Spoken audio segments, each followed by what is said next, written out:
Pengertian teks ceramah. Teks ceramah adalah teks yang berisi pemberitahuan, penyampaian suatu informasi baik pengetahuan maupun informasi umum lainnya untuk disampaikan di depan orang banyak oleh pakar atau orang yang menguasai bidangnya, baik secara langsung maupun melalui media elektronik dan digital. Berikutnya, struktur teks ceramah. Apa sajakah struktur teks ceramah?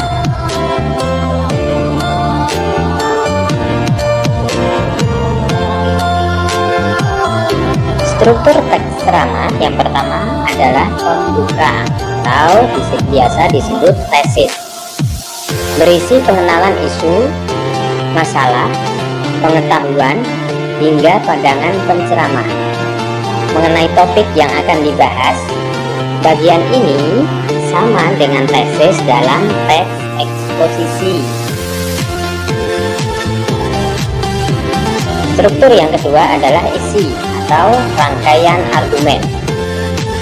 Isi berupa rangkaian argumen-argumen penceramah yang berkaitan dengan topik yang dibicarakan pada pembuka atau tesis.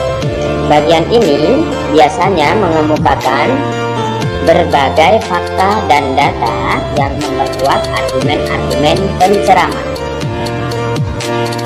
Kemudian yang ketiga adalah penutup atau penegasan kembali.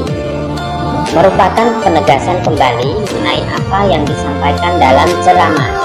Hal ini bertujuan untuk memastikan ceramah tidak memberikan pemahaman yang keliru dari yang dimaksudkan, hingga agar diingat oleh pendengarnya. Selain itu, agar ceramah terkenal dan pendengarnya terpengaruh untuk melakukan sesuatu. Sebagian juga biasa diisi oleh rekomendasi atau saran mengenai topik yang disampaikan. Nah, setelah struktur, kita akan mempelajari kaidah kebahasaan yang ada di teks ceramah. Teks ceramah juga memiliki karakteristik dan ciri khas kebahasaan tersendiri yang cenderung beda dengan teks lain. Berikut adalah beberapa kaidah kebahasaan dari teks ceramah.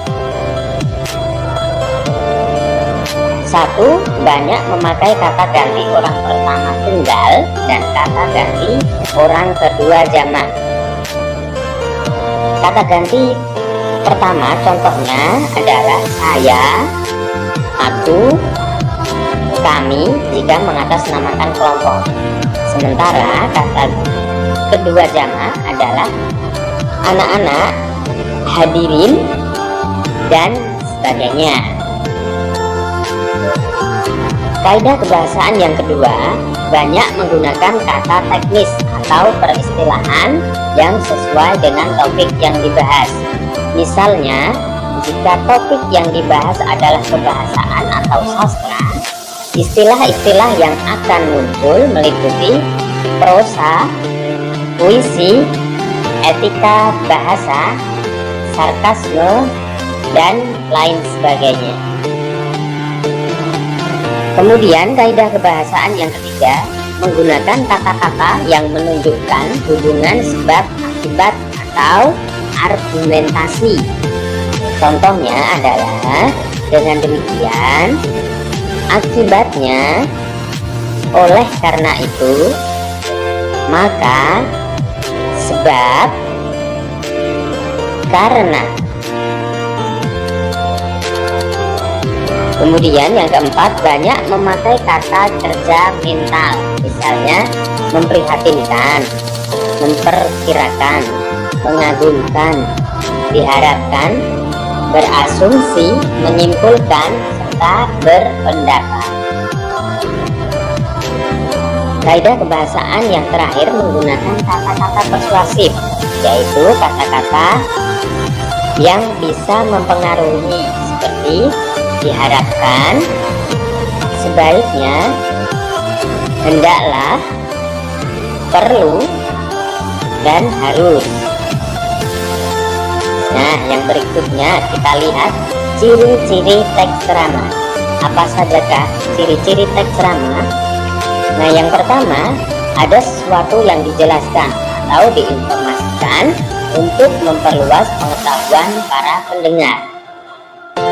Kemudian yang kedua, disampaikan oleh seseorang yang memiliki keahlian atau dianggap pakar dalam bidang atau disiplin ilmu yang diceramahkan.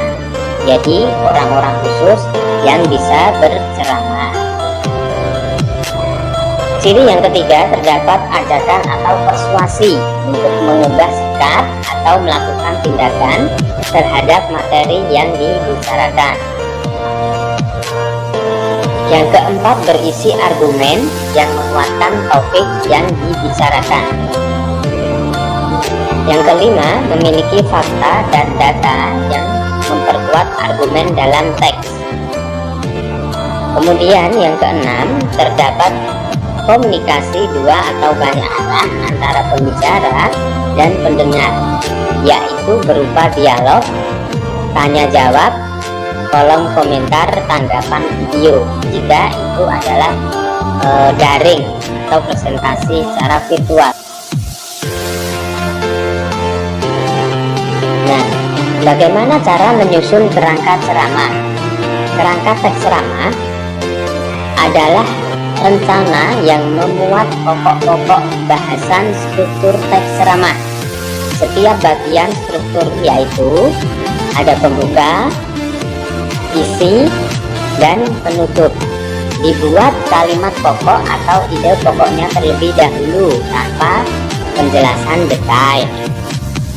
Pembuatan kerangka teks ceramah yang baik harus memperhatikan poin-poin di bawah ini. Yang pertama, ketiga struktur harus dibuat pembuka, isi, dan penutup. Yang kedua, maksud ceramah harus diungkap dengan jelas. Yang ketiga, pastikan setiap bagian kerangka hanya memiliki satu gagasan pokok. Kemudian yang keempat, bagian setiap kerangka harus tersusun secara logis.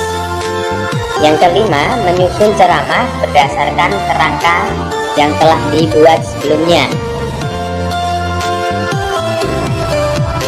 Nah, itu adalah penjelasan tentang materi teks ceramah. Semoga dengan penjelasan tersebut bisa dipahami